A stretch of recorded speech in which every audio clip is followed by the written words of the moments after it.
J. Robert Oppenheimer might be the most important physicist to have ever lived. He never won a Nobel Prize, but he changed the world more than most Nobel Prize winners. Under his leadership, the best physicists of the 20th century built the atomic bomb, forever changing the course of history. If there is another world war, this civilization may go under. He has affected every war waged and every peace settled since the end of World War II. He also created a way for humanity to destroy itself. Now I am become death, the destroyer of worlds.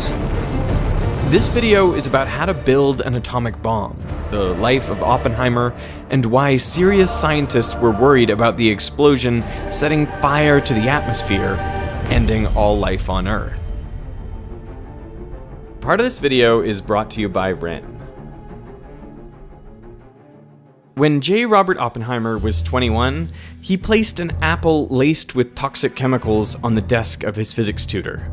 The tutor, Patrick Blackett, was an experimentalist, and he had hounded Robert to do more of what he thought Robert wasn't very good at, experimental work. Oppenheimer had already been spending his days in a corner of J.J. Thomson's basement laboratory, attempting to make thin films of beryllium, which were used to study electrons. But Oppenheimer was clumsy and not good at this work. He was soon avoiding his duties in the lab, spending his time listening to lectures and reading physics journals. It was 1925, and the 21-year-old Oppenheimer was becoming fascinated by the new field of quantum mechanics. Despite being surrounded by brilliant physicists like Rutherford and Chadwick, Oppenheimer was deeply unhappy. He wrote, "I'm having a pretty bad time. The lab work is a terrible bore, and I'm so bad at it that it's impossible to feel that I'm learning anything." A friend walked in on him lying on the floor of his room, which he called a miserable hole, groaning and rolling from side to side in emotional anguish. It was in this state that Robert attempted to poison Blackett. The specifics are lost to history. There are conflicting reports if Oppenheimer used cyanide or something he found in the lab which would have just made Blackett sick. This story sounds unbelievable, but Oppenheimer himself confirmed it. Luckily, Blackett did not eat the apple, but the attempted poisoning became known to the Cambridge University authorities. Robert's parents were visiting their son from the US at the time, and Julius Oppenheimer successfully lobbied Cambridge not to press criminal charges. Due to his family's wealth, Robert wasn't even expelled from Cambridge, on the condition that he had periodic counseling sessions with a psychiatrist in London. In the summer of 1926, Robert traveled to the University of Göttingen. The chairman of the department was Max Born, who just 2 years earlier had coined the term quantum mechanics. Born was reportedly a thoughtful and gentle teacher, and had nurtured the work of Werner Heisenberg, Wolfgang Pauli, Enrico Fermi, and Eugene Wigner, basically the who's who of quantum mechanics. The class that Oppenheimer was in was also extraordinary, including luminaries like Paul Dirac and John von Neumann. Where the academic culture at Cambridge focused on experimental physics, Göttingen was all about theoretical physics, and under Max Born's mentorship, Oppenheimer thrived. His mental health improved, and he found a community of people who were as obsessed with physics as he was. On November 14th, 1926, Robert wrote to Frank, his younger brother, "You would like Göttingen. I find the work hard, thank God, and almost pleasant." Robert was thriving, and his talent was being recognized. Born later wrote, "He was a man of great talent, and he was conscious of his superiority in a way which was embarrassing and led to trouble." When Oppenheimer was 23, he graduated with his PhD in physics. He wrote his thesis in German on the quantum theory of continuous spectra. All in all, he published more than a dozen papers in the 2 years he was at Göttingen. Many of them expanded upon the work of Werner Heisenberg, who was just 3 years older than Oppenheimer. The two eventually met in 1927, the same year Heisenberg published his groundbreaking paper on the quantum uncertainty principle. By all accounts, the pair got along well. There was no way to know that just 15 years later, they would be deadly rivals, attempting to build the first nuclear bomb, Oppenheimer for the USA and Heisenberg for Nazi Germany. At the time, it was thought that getting significant amounts of energy out of radioactive atoms was impossible. Ever since the discovery of radioactivity by Henri Becquerel, Marie and Pierre Curie in the late 1890s, it was known that radioactivity was a passive process. Unstable atoms would just decay at random, unpredictable times. And surely there was no way to control that. In 1933, Ernest Rutherford, Oppenheimer's old boss from Cambridge, wrote that anyone who expects a source of power from the transformations of these atoms is talking moonshine. That same year, Albert Einstein said that there is not the slightest indication that nuclear energy will ever be obtainable. It would mean that the atom would have to be shattered at will. So, how would you break an atomic nucleus? Well, you could take a proton and accelerate it through a large electric field and then smash it into a nucleus. This is exactly what John Cockcroft and Ernest Walton did in 1932. They accelerated protons into lithium nuclei, breaking them apart. The pair would later win a Nobel Prize for this work. But a proton is positively charged, so it's repelled by all nuclei, which are also positively charged. So to give them a hope of overcoming this barrier, Cockcroft and Walton had to use 250,000 volts to accelerate the protons. Even then, only about 1 in a billion protons actually hit and split a lithium nucleus. So this would not be an effective way to get energy. But there is another way. In 1932, the neutron was discovered, this subatomic particle that's about 0.1% heavier than a proton, and it has no electric charge. So a neutron would not be repelled from a nucleus. And in 1933, Leo Szilard was thinking about how you could use neutrons to split nuclei. It suddenly occurred to me that if we could find an element which is split by neutrons, and which would emit 2 neutrons when it absorbed 1 neutron, such an element, if assembled in sufficiently large mass, could sustain a nuclear chain reaction. But the thing is, nobody knew if there was an element that had a kind of nucleus that would do that. On the 29th of January 1939, Luis Alvarez, a promising young physicist, was getting a haircut while reading the San Francisco Chronicle. And suddenly, he got out of the chair halfway through the haircut and ran to Oppenheimer's office. Alvarez read an article about how 2 German chemists, Otto Hahn and Fritz Strassmann, had successfully split an atom of uranium by bombarding it with neutrons. Oppenheimer was not impressed. "That's impossible," he reportedly told the young Alvarez, proceeding to mathematically prove on his blackboard why fission could never be achieved. But the next day, Alvarez had repeated the experiment and invited Oppenheimer to see it. Alvarez later recalled that in less than 15 minutes, he not only agreed that the reaction was authentic, but also speculated that in the process, extra neutrons would boil off that could be used to split more uranium atoms and thereby generate power or make bombs. When a single atom of uranium-235 splits apart, it loses a little bit of mass, which is released as energy, following Einstein's mass-energy equivalence. That is a tiny amount of energy, about 20 times less than the amount required to raise a grain of sand the thickness of a piece of paper.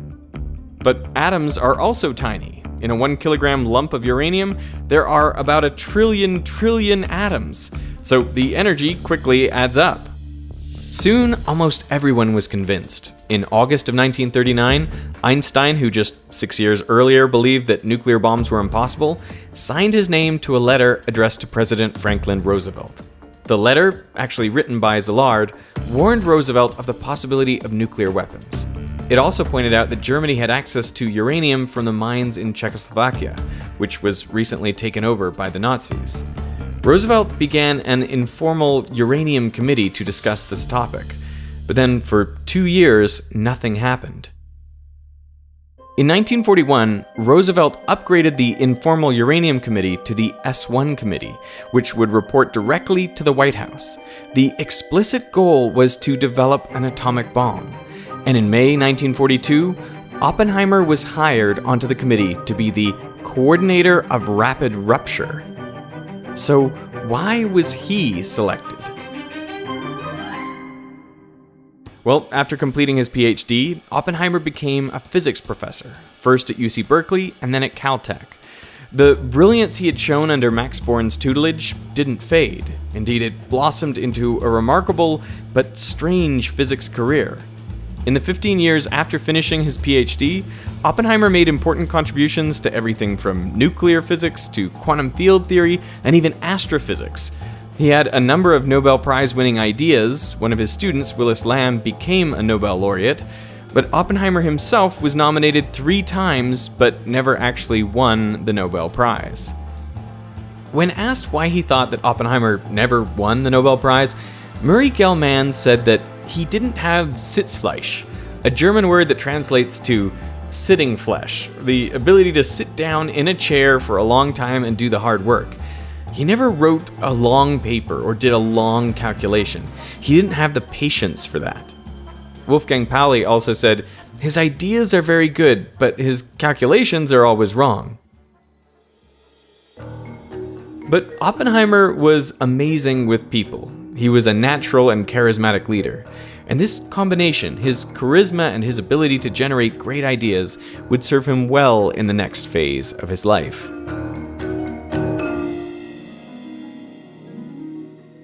On the 18th of September 1942, General Leslie Groves was put in charge of the Manhattan Project. I was responsible for the development of the atomic bomb. On day 1, he ordered 1,200 tons of uranium ore.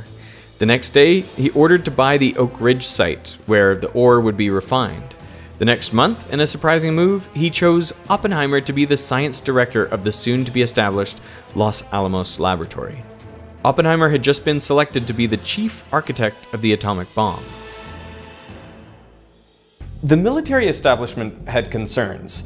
Oppenheimer did not have a Nobel Prize, so would the scientists hired for the project respect his opinion and follow his leadership? Oppenheimer also had no prior administrative experience over a large project like this. Furthermore, he was a theoretical physicist who, according to Isidore Rabi, was a very impractical fellow. He didn't know anything about equipment. And then there was the problem of Oppenheimer's political stance. He had links to the Communist Party, including his wife Catherine, who was a member of that party. But Groves was impressed by Oppenheimer. He valued his overwhelming ambition. He also knew that Oppenheimer's ability to understand problems not just in physics, but chemistry, engineering, and metallurgy would be invaluable. Groves thought that Oppenheimer was a real genius, saying that, why, Oppenheimer knows about everything. He can talk to you about anything you bring up. Well, not exactly, he doesn't know anything about sports. The two men couldn't have been more different. Oppenheimer weighed half as much as Groves, despite both of them being nearly 6 feet tall. Ideologically, Oppenheimer was a communist, Groves a staunch conservative.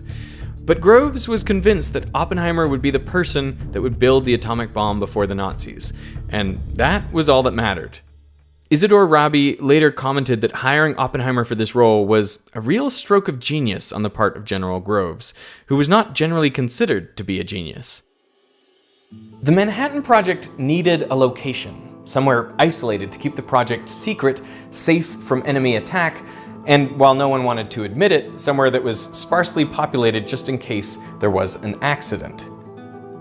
Oppenheimer proposed Los Alamos, New Mexico. He had fallen in love with the harsh desert and the mountains of New Mexico when he was in his 20s. In 1929, Oppenheimer wrote to a friend, "My two great loves are physics and New Mexico. It's a pity they can't be combined." But Oppenheimer had severely underestimated the logistical challenge ahead.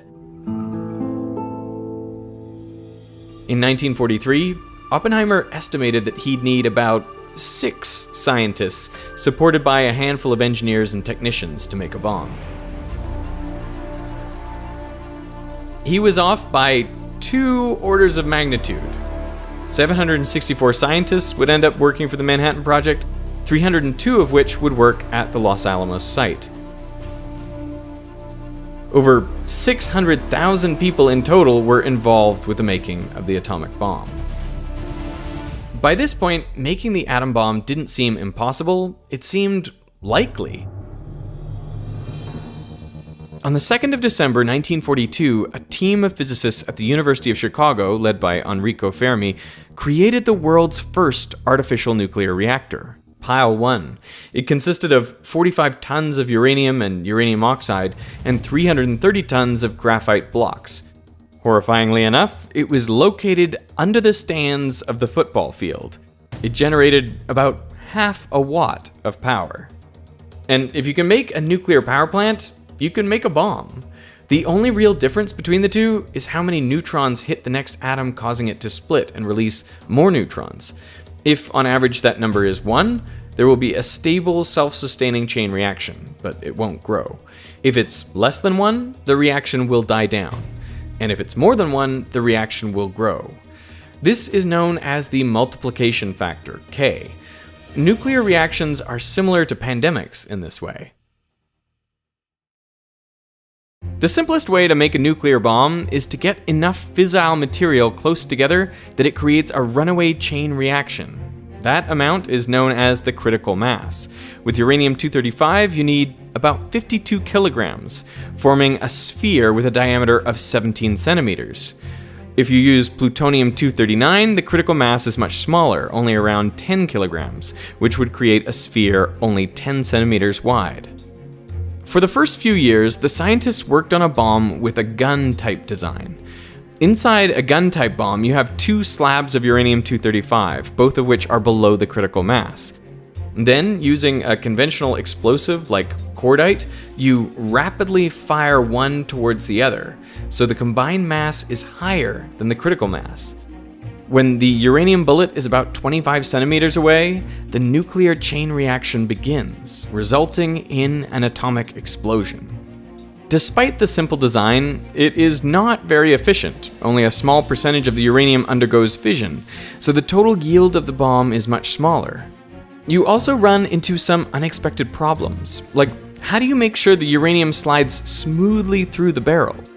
Well, you use oil to lubricate the barrel.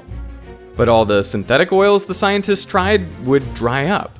In the end, the only oil they could find that would work was the oil from sperm whales. Only about 0.7% of naturally occurring uranium is U-235, the fissile fuel for nuclear bombs. When U-235 absorbs a neutron, it briefly becomes U-236, and then it rips itself roughly in half and releases on average 2.4 neutrons per fission. But when you get uranium out of the ground, most of it is U-238, which doesn't undergo fission. So to make a nuclear bomb, the scientists used gigantic mass spectrometers to separate out and concentrate the U-235. And the resulting substance was uranium with a much higher concentration of U-235. In other words, it was enriched. There was another option, though. In early 1941, a new element was discovered, or rather, synthesized. When a neutron is absorbed by a nucleus of uranium-238, it turns into uranium-239. U-239 is unstable, so it decays into neptunium, which then becomes plutonium. There are 3 things that matter for this story. First is that plutonium-239 is a great fuel for a nuclear bomb. It has a critical mass of only about 10 kilograms. Second, it is cheaper to make than to separate uranium-235. And third, it reacts too quickly to be used in a gun-type device. It would fizzle, meaning only a tiny fraction of the fuel would undergo fission. But there is a way to make a bomb using plutonium. Critical mass changes depending on the density of the material. Under normal pressure conditions, 6 kilograms of plutonium-239 won't explode. But if you compress it, the atoms get closer together, and the chance of a stray neutron hitting the nucleus increases. So the higher the density, the lower the critical mass. So if you set off conventional explosives around a ball of plutonium, you can get it compressed enough to start a nuclear chain reaction. And this was the whole idea behind the implosion bomb design. There are a couple ways to cheat lowering the critical mass. For one thing, you surround the sphere with a material that reflects neutrons, decreasing the amount of nuclear fuel you need to start a chain reaction. You can also have a neutron source, something that kickstarts the chain reaction. For the first implosion bomb, scientists created a device called the Urchin, which was a tiny pellet weighing just 7 grams, and it would sit at the heart of the bomb. It was made of beryllium and polonium, separated by a layer of nickel and gold. The idea was that when the explosives detonated, the shock wave would mix the beryllium and polonium together, and then the alpha particles from polonium would cause the beryllium to release a flood of neutrons, which would set off the nuclear chain reaction. At least, that was the hope. An atomic bomb had never been made before. Oppenheimer and the rest of the scientists at Los Alamos needed to act quickly. It was already 1945, and Truman wanted to test the weapon before the start of the Potsdam Conference. That's where Truman, Churchill, and Stalin would come together to plan the post-war peace. The conference began on the 17th of July. The earliest date that everything could be ready for the bomb was just 1 day earlier. So that is when the test was scheduled. It was codenamed Trinity. The night before, Oppenheimer was nervous. There were so many things that could go wrong. The last test firing of the explosives, without the actual plutonium core, was a failure. To calm himself, he recited a stanza from the Bhagavad Gita, the sacred Hindu poem. He had actually translated the Gita from the original Sanskrit himself. In battle, in forest, at the precipice in the mountains, on the dark great sea, in the midst of javelins and arrows, in sleep, in confusion, in the depths of shame, the good deeds a man has done before defend him. Perhaps more terrifying than the idea of the bomb not working was that it would work too well. Around 1942, Oppenheimer discussed with Arthur Compton a terrible possibility that a nuclear test could end the world. The worry was that the nuclear bomb would create temperatures so hot that fusion would occur. A tiny fraction of the atmosphere, just 1 part in 2 million, is hydrogen gas. But the worry was that at high enough temperatures and pressures, that hydrogen could fuse together, releasing energy. This energy would fuse more hydrogen. It could also break apart the hydrogen from water vapor, causing that to fuse as well. That would release even more energy, causing yet more fusion, until the entirety of the Earth's atmosphere would become a giant fusion bomb. Recalling his conversations with Oppenheimer, in 1959, Compton said, "Nor was this all that Oppenheimer feared. The nitrogen in the air is also unstable, though in less degree. Might not it too be set off by an atomic explosion in the atmosphere?" Most of the scientists quickly realized how unlikely this scenario was, and they continued on with the project, so no one took the idea too seriously. But the thought of starting a fusion reaction with a fission weapon would become very important after the war. The Trinity test was scheduled for 4 a.m., but it was delayed due to a storm. So at 5:29 and 21 seconds, the gadget, the world's first nuclear bomb, detonated. The high explosive squeezed the core of plutonium inwards. The shockwave mixed the beryllium and polonium, releasing a flood of neutrons. The Urchin worked. It jump-started the nuclear reaction, and now there was no way to stop it. Just 6 kilograms of plutonium created an explosion that was equivalent to nearly 25,000 tons of TNT. The New Mexico mountains were illuminated brighter than in daytime. The shockwave was felt from over 160 kilometers away. The mushroom cloud rose to 12 kilometers into the sky. It was so hot that the desert sand melted into a glassy mineral now known as trinitite. Fortunately, the blast did not set fire to the atmosphere. On August 6, 1945, the Boeing B-29 Flying Fortress dropped Little Boy, a gun-type nuclear bomb with 64 kilograms of enriched uranium. The nitrocellulose ignited, pushing the slugs of uranium-235 together, tipping it over its critical mass. The blast from the explosion, equivalent to 15,000 tons of TNT, killed nearly 70,000 people. Another 70,000 would die from burns and radiation poisoning in the following months. 3 days later, an implosion-type bomb, like the Gadget, was dropped on Nagasaki, killing an estimated 80,000 more people. More than 95% of the 225,000 people killed in the bombings of Hiroshima and Nagasaki were civilians. Most were women and children. In 1965, recalling the moments after the Trinity test, Oppenheimer said that he thought of another verse from the Gita. We knew the world would not be the same. Few people laughed. Few people cried. Most people were silent. I remembered the line from the Hindu scripture, the Bhagavad Gita. Vishnu is trying to persuade the prince that he should do his duty, and to impress him takes on his multi-armed form and says, "Now I am become death, the destroyer of worlds." I suppose we all thought that one way or another. After the war, Oppenheimer was a national hero. His portrait was on the cover of Time magazine, and he became a household name. In 1947, he became the director of the Institute of Advanced Study at Princeton. He also became the chairman of the General Advisory Committee, where he became an advisor on nuclear weapons-related issues.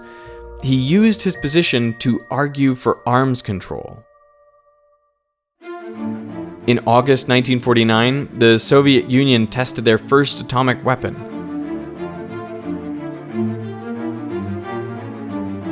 And the US military quickly decided that the best course of action was to develop a more powerful bomb, the hydrogen bomb, known as the super. Oppenheimer was against the development of the super on ethical grounds, and the worry that it would start an arms race. But Truman's administration pushed through, and 3 years later, Ivy Mike, the first hydrogen bomb, was tested in the Marshall Islands. It had a yield of 10.4 megatons of TNT. That's 400 times more powerful than the Trinity test. A hydrogen bomb is actually 3 bombs in one: a conventional bomb, a fission bomb, and a fusion bomb. The conventional explosives trigger a fission reaction, which increases the temperature and pressure enough to fuse deuterium and tritium together, releasing a huge amount of energy. In 1961, the Soviet Union tested the Tsar Bomba, the most powerful explosion ever detonated. It was another 5 times more powerful than Ivy Mike, around 2,000 times more powerful than Trinity. This kind of arms race was exactly what Oppenheimer had feared. In part due to his opposition to the hydrogen bomb and due to his calls to avert a nuclear arms race, Oppenheimer was essentially put on trial to revoke his security clearance. He had been surveilled while he was working for the Manhattan Project, but that surveillance didn't stop after he left. Many of the wiretaps were illegal and warrantless. Oppenheimer was questioned about his ties to the Communist Party, including his affair with Jean Tatlock, a Communist Party member, while he was leading the Los Alamos lab. He was essentially accused of treason and espionage. In December 1953, Oppenheimer had his security clearance suspended. His face, now grim and in black and white, was once again on the cover of Time. His security hearings were international news. In 1964, German playwright Heinar Kippert wrote a play about Oppenheimer's life. Oppenheimer was sent a copy of this script, and he hated it so much that he threatened to sue. He especially despised the final scene where the character of Oppenheimer realizes the evil of his work. And I quote, "We have been doing the work of the devil." To Oppenheimer, it was always more complicated than that. I think that it probably was assumed it certainly was always assumed at Los Alamos that if the war were not over and not clearly to be brought to a conclusion by diplomatic means, this weapon would play a part. At the time, the alternative, the campaign of invasion, was certainly much more terrible for everyone concerned. I think that Hiroshima was far more costly in life and suffering and inhumane than it needed to have been an effective argument for ending the war. This is easy to say after the fact. In 1965, he was asked about the recent proposal of talks with the Soviet Union to halt the proliferation of nuclear weapons, and his response was, it should have been done the day after Trinity. Later that same year, he was diagnosed with throat cancer.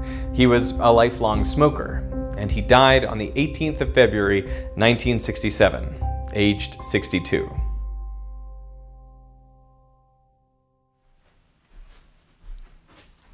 Advances in science and technology have given humans tremendous power to make the world better or worse. And nuclear war isn't the only thing we have to worry about. Human-caused climate change poses a serious threat to ecosystems and the most vulnerable people around the world. As I record this, we are in the midst of a heat wave, and my folks up in Canada are suffering in the smoke from wildfires. This is where this video's sponsor, Wren, comes in. Their mission is to take action on climate change. On their website, you can calculate your carbon footprint, which can help you identify ways to reduce your impact, and if you like, you can offset your carbon footprint with a simple monthly subscription. While individual action is important, Wren understands that this alone is not enough, which is why your subscription funds not only carbon removal and offsets, but also lobbying to enact climate policy and land conservation projects. I am particularly fond of their new refrigerant destruction project. We actually made a video about Thomas Midgley, who invented Freon, which is a refrigerant that is both destructive to the ozone layer and a very potent greenhouse gas. Well, this project permanently destroys harmful refrigerants like CFCs, HCFCs, and HFCs to stop them from getting into the atmosphere. And this will reduce global warming and prevent the further destruction of the ozone layer. It's a win-win. I personally offset my emissions with Wren, and for the first 100 people to sign up using the link in the description, I will personally pay for the first month of your subscription. This is an idea I came up with myself because I think it's so important that for those of us who can help, that we pool our resources together to have a greater impact. So I hope you take the time to check out Wren. I want to thank them for sponsoring this part of the video, and I want to thank you for watching.